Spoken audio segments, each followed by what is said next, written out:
Hello all of you, welcome to my channel. मैं आज आप लोगों के लिए लेकर आ चुकी हूँ एक कलेक्टिव रीडिंग जिसका टॉपिक रहने वाला है कि नेक्स्ट 7 डेज़ में आपके साथ क्या क्या हो सकता है। अगले 7 दिनों में कैसी परिस्थितियाँ उत्पन्न हो सकती हैं, हम ये जानने की कोशिश करेंगे। रीडिंग जनरल है, कलेक्टिव है और हो सकता है कि आपकी सिचुएशन के साथ एक्यूरेटली रेजोनेट करे, हो सकता है कि सिर्फ कुछ % रेजोनेट करे। तो आपको ओपन माइंडेड होकर ये रीडिंग सुननी है, देखनी है। ये रीडिंग सभी ज़ोडिएक साइंस के लिए है, हर उम्र के व्यक्ति के लिए है, टाइमलेस है। आप जब भी इस वीडियो तक पहुंचेंगे, जब भी इस वीडियो को देख रहे हैं, यह आपके साथ तभी रेजोनेट करेगा, फिर चाहे आप इस वीडियो तक कितने भी समय बाद क्यों ना पहुंचे हैं। ओके, ये एक जनरल कलेक्टिव रीडिंग है, सभी के लिए मैसेजेस आएंगे, तो ज़बरदस्ती अपने आप को रीडिंग में फिट इन करने की कोशिश मत कीजिएगा। जितना आपके साथ रेजोनेट होता है उतना ही एक्सेप्ट कीजिएगा and leave the rest. Okay, just a second.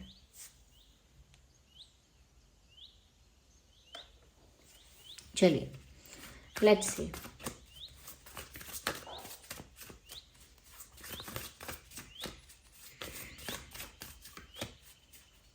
So yeah here we have this card.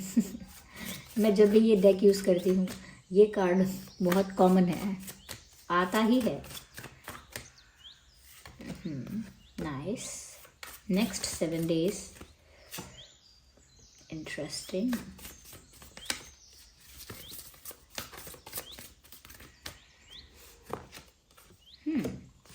Beautiful. चलिए रीडिंग स्टार्ट करते हैं। अरेंज करते हैं कार्ड्स को पहले।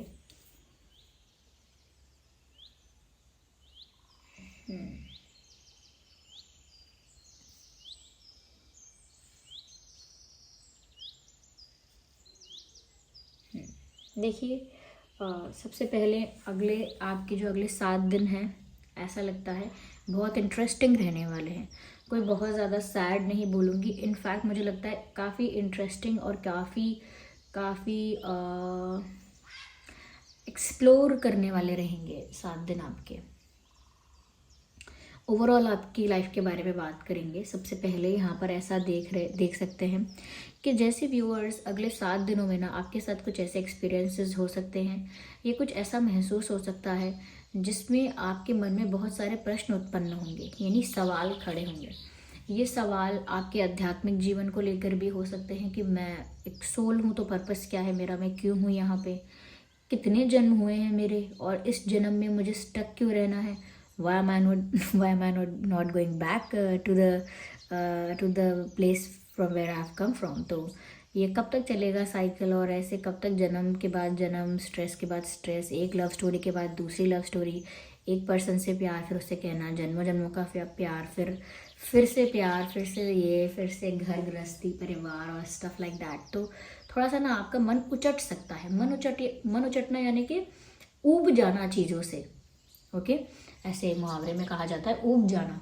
तो चीज़ों से ऊब जाना या मन का उचट जाना, इससे पता लगता है कि जब आप थक जाते हो एक ही चीज़ को रिपीटेड पैटर्न्स में करके, और इस बात का रियलाइजेशन आपको तो सिर्फ अपने जीवन तक होता है कि मैंने अब जन्म लिया था इतने साल पहले और अब तक मैं ऊब गया, लेकिन सोल को इस बात का रियलाइजेशन अनंत काल से होता है, क्योंकि सोल तो बहुत लंबा सफ़र करके आई होती है। उसको और ज़्यादा उचटना या ऊबना लगता है कि उसके लिए है नहीं ये चीज़ें। क्या कहते हैं, जो न्यूट्रिशन आपकी सोल को चाहिए, जो खुराक आपकी सोल को चाहिए, वो उसको नहीं मिलता, उसे कुछ और मिलता है जो कि उससे वो ऊब चुकी है। असाधारण रूप से समझा रही हूँ। तो ऐसे ही आपके मन में ना कुछ आध्यात्मिक प्रश्न उत्पन्न हो सकते हैं। तो बैकग्राउंड में जो स्ट्रीट डॉग्स का जो साउंड आ रहा है, I can't help it, I am use to it. अब आप भी इसके आदी हो जाइए।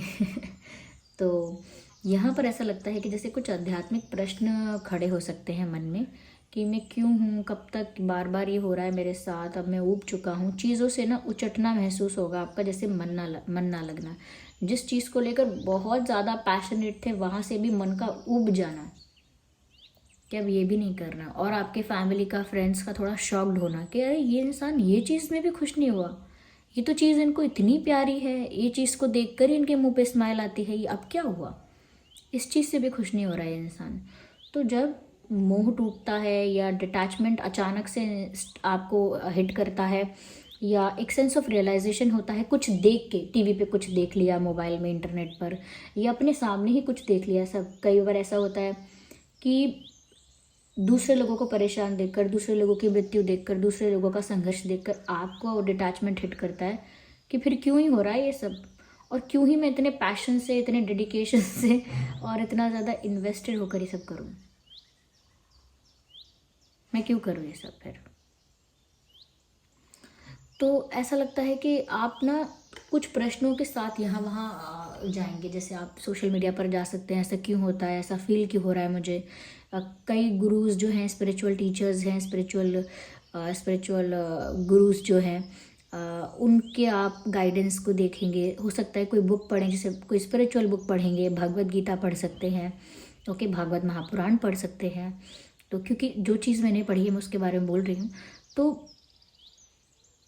तो ये सब चीज़ें पढ़ेंगे ना आप, तो आपको समझ में आएगा, ओ अच्छा ये है बात। तो क्लैरिटी मिलेगी, तो प्रश्नों का उत्तर मिलेगा। तो अगर ऐसे आध्यात्मिक प्रश्न हैं अपने जीवन को लेकर, तो उनके उत्तर ढूंढने की आपको जिज्ञासा होगी कि मुझे जानना है, मुझे जानना है। I am done with this bullshit. No bad words. ठीक है, तो इस तरह के प्रश्न हो सकते हैं। और अगर आप जो लोग स्पिरिचुअल जर्नी में नहीं हैं, या स्पिरिचुअलिटी में इतना फेथ नहीं है, या उस लेवल तक जाने की अभी कोई इच्छा नहीं आई है, तो आपके मन में अपनी ही लाइफ को लेकर काफ़ी क्वेश्चंस आ सकते हैं कि ये क्यों हुआ था, ऐसा क्यों हुआ था, उसने ऐसा क्यों किया था, वैसा क्यों हुआ था, ये क्यों हो रहा है। तो आप ना, आपका प्रश्न आपके मन में किसी के लिए है, तो आप जैसे घर में किसी से कोई सवाल पूछ सकते हैं, लाइफ पार्टनर से या लव इंटरेस्ट से कोई सवाल पूछ सकते हैं, या पूछ भी ना पाएँ तो आपके मन में इन लोगों के प्रति सवाल आ जाएंगे। कि जैसे आपको अपने पार्टनर से कुछ पूछना है, आपको अपने लव इंटरेस्ट से कोई बात क्लियर करनी है, कोई डाउट क्लियर करना है, कोई बात का उत्तर चाहिए, तो इस तरह से प्रश्न बहुत आएंगे। अगले 7 दिनों में ऐसा भी लगता है व्यूअर्स कि एक न्यू बिगिनिंग के चांसेस हैं, क्योंकि देखिए आने वाला जो ऋतु है, ओके, वो ऋतु भी ऐसा है कि जहाँ पर सब कुछ न्यू बिगिनिंग की तरह होगा। क्या कहते हैं, एक नई शुरुआत जैसी होगी, ओके। तो वो जो न्यू बिगिनिंग होगी, एक नई शुरुआत होगी, जब वो मंथ आएगा, तो ऐसा लगता है कि जैसे सब लोगों की लाइफ में भी ना एक नए प्रकार की ऊर्जा आएगी, नई एनर्जी का फ्लो आप महसूस करेंगे। तो आपके लिए ऐसा लगता है कि नेक्स्ट 7 डेज़ में ना आप एक रिन्यूअल सा महसूस कर रहे हैं, कि जैसे लाइफ रीस्टार्ट हुई है, रीबूट हुई है और रीसेट हुई है। तो एक नयापन महसूस करेंगे, एक रिफ़्रेशमेंट महसूस करेंगे, एक न्यूनेस फील होगी। वही पुरानी लाइफ, वही आपकी पुरानी बॉडी, वही हमारा पुराना दिमाग नया लगने लगेगा। एक ताजगी का एहसास होगा, ऐसा लगेगा अब नया जन्म मिला, चलो फिर से अब नया कुछ करते हैं। तो इसी लाइफ में एक न्यू बर्थ का आपको एहसास होगा, और ऐसा लगेगा कि अरे अभी क्या है, अभी कुछ नहीं, अभी मैं कुछ आगे कुछ डिफरेंट करूँगा या करूँगी, या मुझे एक और चांस मिला है मेरी लाइफ में, मैं अभी भी बहुत कुछ कर सकता हूँ, कर सकती हूँ। तो इस तरह के विचार भी आपके हो सकते हैं। एक नए पड़ाव पर आप जाएंगे, एक नए लेवल पर, एक नए स्टेज पर लाइफ के आप आएंगे। जैसे चाइल्डहुड से टीनेज से अडल्ट में भी फिर स्टेजेस हैं, तो उस तरह से आप आगे जाएंगे और एक नएपन का एहसास होगा। हो सकता है कि आपके आसपास फूल खिल सकते हैं सच में, जैसे घर में गमले में कोई पौधा है, उसमें कोई अगर फूल नहीं था तो बहुत कम समय में हो सकता है कलियाँ दिखने लगें, फूल खिलने लगें। ये आपके घर में नहीं है प्लांट्स, तो आपको आसपास दिखेगा कि जो पेड़ पत्ते नहीं थे उस पर पत्ते बहुत आ गए हैं, हरे भरे, या जहाँ पर जिस एरिया में पौधे नहीं थे अचानक वो एरिया बहुत ग्रीन लगने लगा है। तो ये एटमॉस्फेयर और ये जो सीज़न के जो चेंजेस होंगे, उसके साथ साथ आपके मन में भी वही फूल खिलेंगे। ऐसा नहीं है कि हम प्लांट्स से या प्रकृति से कुछ अलग हैं, नेचर से अलग नहीं है, नेचर ही हैं हम, okay. So we don't love nature, we are nature. तो उसमें आपको भी उसी तरह का महसूस होगा कि जैसे आपके अंदर भी वो ग्रीनरी है, वो ताजगी है, वो नयापन है, वो फूलों का खिलना आपके भीतर भी है। ये बहुत ज़्यादा पोइटिक मत समझिएगा इस बात को, सच में आपको फ्रेशनेस का एहसास होने वाला है, और आपको एक न्यू बिगिनिंग मिलेगी किसी भी चीज़ में, चाहे वो लव लाइफ है, करियर है, whatever you like to do, एक न्यू बिगिनिंग होगी। आपके लिए रेड फ्लावर्स अच्छे हैं, रेड ड्रेस अच्छी है, red not only red dress, red flowers, red pen, maybe a red bed sheet, okay, so something red which is very lucky for you। तो red आपके लिए अच्छा है। आपके लिए सुबह सुबह सूर्य नमस्कार करना या सूर्य को प्रणाम करना या सूर्य के सामने योग करते हैं तो वो भी अच्छा है। लेकिन हाँ, सूर्य के सामने सुबह सुबह सूर्य की किरणों का सुबह सुबह सूर्य की किरणों का आप पर पड़ना बहुत अच्छा रहेगा, अगर आप मैनेज कर पाएँ तो। ओके, साथ ही साथ यहाँ पर ऐसा भी लगता है कि जैसे बहुत ज़्यादा ना ओवर थिंकिंग को आप ख़त्म करने वाले हैं अगले 7 दिनों में। जब आपके आध्यात्मिक प्रश्न शुरू होंगे ना तो आपकी ओवर थिंकिंग रिड्यूस होती जाएगी। आप यहाँ वहाँ की बातों में दिमाग नहीं लगेगा आपका। कोई बोलेगा आपको, अरे पता है आपको उसने क्या किया, उसने क्या कहा और फिर क्या हुआ, आपको लगेगा कि मैं क्या करूँ, मुझे क्यों बता रहे हो मुझे क्यों बता रहे हो, मुझे क्या करना है इस इन्फॉर्मेशन का, ये डेटा किस काम का है। तो आपका गॉसिप में मन नहीं लगेगा, व्यर्थ की चर्चा में मन नहीं लगेगा, और स्वयं जो आप ओवर थिंकिंग करते थे वो आप अपनी आँखों से या आत्म रूप से देखेंगे कि वो ओवर थिंकिंग रिड्यूस हो रही है। लोगों की बातों का असर होना आप पर कम हो जाएगा, क्योंकि एक स्पिरिचुअल अवेकनिंग जैसा टाइम लग रहा है आने वाला समय आपके लिए। Not only restricted to 7 days, क्योंकि रीडिंग का टॉपिक तो यही है कि अगले 7 दिनों में, लेकिन फिर भी आगे के लिए ऐसा लगता है कि जैसे you will not be affected और इन्फ्लुएंस्ड बाई पीपल। लोग जो कहेंगे, जैसा आपको करने के लिए कहेंगे, चाहे क्रिटिसाइज करें, चाहे अप्रिशिएट करें, चाहे कॉम्प्लीमेंट करें, you won't be bothered at all. आपको ना उससे ज़्यादा फर्क नहीं पड़ेगा। और कहीं ना कहीं लोगों के ओपिनियंस को भी आप रिजेक्ट करते हुए नज़र आ रहे हैं। ऐसा नहीं बोल के रिजेक्ट कर रहे हैं, मन से ही आप लोगों के ओपिनियंस को रिजेक्ट कर रहे हैं, क्योंकि उनके ओपिनियंस को ज़्यादा कंसिडर नहीं कर रहे। And at the same time हो सकता है कि अगले 7 दिनों में कोई आपसे माफ़ी मांगे, और नहीं भी मांगे तो शायद आपके दिल में वो बात आए कि कब तक मुझे ग्रजेस रखने हैं, कब तक मुझे ये शिकायतें अपने मन में रखनी है। I am done with this. चलो भाई, कोई माफ़ी मांगने आए या ना आए, ये बर्डन रिलीज़ करने के लिए, अपना मन हल्का करने के लिए मैं फॉरगिव करता हूँ इस इंसान को। और फिर फॉरगिव करने के बाद भी आप ऐसा सोच सकते हैं, मैं कौन होता हूँ माफ़ करने वाला, नहीं करने वाला, ये नहीं करने वाली। माफ़ करने वाले विधाता हैं, परमात्मा हैं। अगर मेरे अंदर ग्रजेस थे तो मैंने वो रिलीज़ कर दी हैं। मैंने तो भाई अपनी तरफ से क्षमा कर दिया है मेरा कोई कार्मिक अकाउंट नहीं है आपके साथ। आई am done with you, clear हो गया। तो कभी कभी जब हम लोगों को माफ़ नहीं करते या उनके किए की वजह से बहुत दुखी रहते हैं, या उस कर्म से डिटैच नहीं होते, या उस इंसिडेंट से जब अपने आप को डिटैच नहीं करते, तो एक कार्मिक अकाउंट बनता है। ओके,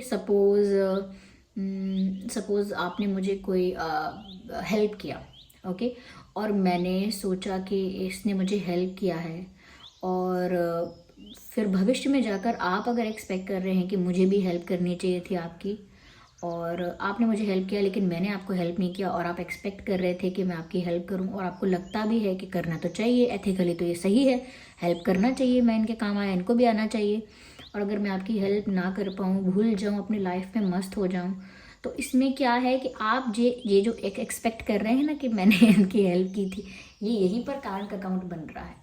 अगर आपने मेरी हेल्प की और वो सिर्फ इसीलिए कि बिकॉज ये आपके प्रिंसिपल्स हैं, आपको करना चाहिए, this is something which human should do, कि भाई किसी को ज़रूरत है, आप कर सकते हैं, केपेबल हैं, आपका कुछ बिगड़ नहीं रहा, आप हेल्प कर रहे हैं, that's fine, completely normal, neutral. लेकिन एक्सपेक्ट भी किया, वेट भी किया, फिर हेल्प नहीं की मैंने, तो आपने बुरा भी माना, उसके लिए आप हर्ट भी हुए, आपने सोचा अरे लोगों से उम्मीद करना बेकार है, लोग फ़ायदा उठाते हैं, ये सब बातें आपने बनाई जो कि सुनने में भी अच्छी लग रही हैं कि अरे बड़ा बुरा हुआ आपके साथ। तो लेकिन इसमें क्या हो रहा है, कार्मिक अकाउंट क्रिएट हो रहा है। और अगर आप उसी वक्त ये सोच ले कि अरे मैंने इसलिए थोड़ी हेल्प करता हूँ या करती हूँ किसी की कि मुझे कोई हेल्प करे, ये मेरा नेचर है, मैं ऐसा ही हूँ या ऐसी ही हूँ, इसमें किसी और की कोई जिम्मेदारी नहीं है, मुझे ऐसे रहना पसंद है, this is the way I want to be, इस तरह का ही बनना चाहता था मैं, ये बनना चाहती थी और ऐसी हूँ अब, तो इसके लिए दुख कैसा। तो अपने आप को उस इंसिडेंट से डिटैच करना कि उसने मेरी हेल्प नहीं की। अब वो मेरे लिए तो सच में कार्मिक अकाउंट बनेगा व्यूवर्स, क्योंकि मैंने आपकी हेल्प नहीं की, मुझे करनी चाहिए थी, आपको ज़रूरत थी तो। लेकिन आप उस चीज़ से डिटैच रहे कि मुझे कोई मतलब ही नहीं है, मेरी कोई उम्मीद थी नहीं, मैंने कुछ सोचा ही नहीं था, या मुझे बुरा भी नहीं लगा, या मैंने इतना सोचा ही नहीं इस बारे में, तो आपकी तरफ से वो रिलीज़ है, आपके ऊपर उसका कोई असर नहीं है उस कार्मिक अकाउंट का। Do you understand? तो उसमें आप अफेक्ट कहीं से भी नहीं हो रहे हैं। इसीलिए जब भी जो चीज़ होती है उसमें डिटैच रहना बहुत ज़रूरी है। हर चीज़ को थर्ड पर्सन की तरह विटनेस करना इम्पॉर्टेंट है। एक ऑब्जर्वर की तरह सिचुएशन को देखना बहुत ज़रूरी है। जैसे आपके दिमाग में ध्यान लगाते लगाते गंदा विचार आया, कुछ भी गंदा विचार हो सकता है, किसी को पीटने का विचार आया हो सकता है, या किसी को लेकर कोई फिजिकल थॉट्स आ सकते हैं, सेक्सुअल टाइप ऑफ थॉट्स, या फिर कुछ किसी को लेकर बहुत कुछ भी ऐसा गाली मन में आ गई, चली है, ऐसा हो गया। तो अब उस वक्त आपको ऐसा नहीं सोचना कि मेरा कुछ नहीं हो सकता, मेरी कोई आध्यात्मिक सब मेरी जर्नी नहीं है, मेरा सब ऐसे ही है बेकार व्यर्थ है। तो ऐसा नहीं सोचना है। उस समय आपको एक ऑब्जर्वर की तरह, विटनेस की तरह देखना है कि देखो इस मन को, देखो ये कैसे कहाँ कहाँ भाग रहा है, देखो क्या क्या मैं ध्यान लगाने की कोशिश कर रहा हूँ, मैं आत्मा, आई द सोल ध्यान लगाने की कोशिश कर रही है। तो ये दिमाग, मन को देखो ये कहाँ कहाँ भाग रहा है, जो कि रियलिटी में एग्जिस्ट भी नहीं करता, फिर भी देखो कितना पावरफुल है कि गाली के बारे में सोच रहा है, कभी सेक्सुअल विजुअलाइजेशन कर रहा है, कभी किसी को मारने पीटने के बारे में सोच रहा है। देखो कैसे विचार कर रहा है, देखो कैसा भाग रहा है मन। तो अपने आप को सिचुएशन से दूर रख के देखना है कि देखो कैसा भाग रहा है मेरा मन। ओके। और जैसे कहीं आप गॉसिप भी करने लगे, किसी से बात करने लगे, और आपने सोचा था कि आप गॉसिप नहीं करेंगे, और बातों बातों में कह दिया, हाँ क्या हुआ था, फिर क्या हुआ उन लोगों के बीच, और फिर उसका रिजल्ट क्या हुआ। तो फिर फटाफट से अपने अंदर ही, ऐसा नहीं किसी के आगे बोल के, अपने अंदर ही आपने ये चीज़ फिर से एक ऑब्जर्वर की तरह दूर से विटनेस की। देखो तो सही, देखो कितना मन लग रहा है चर्चा में, देखो कितना मन लग रहा है दूसरों की लाइफ में, ये कितना अच्छा लग रहा है ना दूसरों की चर्चा करके, कैसी हालत है इसकी। तो अपने आप को दूर रख के बार बार करेक्ट करने से आसानी रहेगी। तो लोगों को क्षमा भी करना है, माफ़ करना है, अपनी हीलिंग के लिए, अपने ग्रजेस को रिलीज़ करने के लिए, क्योंकि भैया आपके लाइफ में हो रही है न्यू बिगिनिंग, और न्यू बिगिनिंग करने से पहले पुराने का हटाना, साफ़ सफाई करना बहुत ज़रूरी है। वरना नई शुरुआत कैसी, जब नए कुछ नया शुरू करते हैं तो पुरानी चीज़ों को क्लीन करते हैं और रिलीज़ करते हैं और लेट गो करते हैं। वही आपको करना है, सारे ग्रजेस को रिलीज़ कर देना है।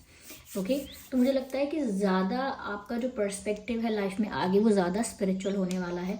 नॉट फॉर एवरीवन, लेकिन मैं कई लोगों के लिए कहूँगी कि अगर कोई अल्कोहलिक था तो वो नॉन अल्कोहलिक हो जाएगा, कम्प्लीटली नॉन अल्कोहलिक। अगर कोई एनिमल कंजप्शन करता था, जैसे नॉन वेज एंड ऑल, तो वो एनिमल कंजप्शन लोग बंद कर देंगे और ये मतलब लोगों के अंदर ये अंदर से चेंज आएगा। उनको कोई बोलेगा नहीं ऐसा करो, या कोई उनको फोर्स नहीं करेगा। People are going to change very soon, you will see that. Okay. हो सकता है अपने आसपास के लोगों में आप ये चेंज देखें, अगर आप ऑलरेडी वेज हैं या ऑलरेडी काफ़ी सात्विक हैं आहार में, विचार में, स्वभाव में, दूसरों को भी सात्विक होता हुआ देखेंगे अपनी आंखों से। Okay. So this was the reading. I hope ये रीडिंग आपके लिए हेल्पफुल और रिलेटेबल थी। अगर इस रीडिंग ने आपको थोड़ा भी गाइड किया है तो वीडियो को लाइक करें, कमेंट करके ज़रूर बताएं, सब्सक्राइब करें ड्रीम टैरो चैनल को और बन जाएं ड्रीम टैरो फैमिली का हिस्सा। चलिए फिर मिलते हैं अगली रीडिंग में, तब तक के लिए bye bye family, bye bye angels, love you all, bye bye, take care.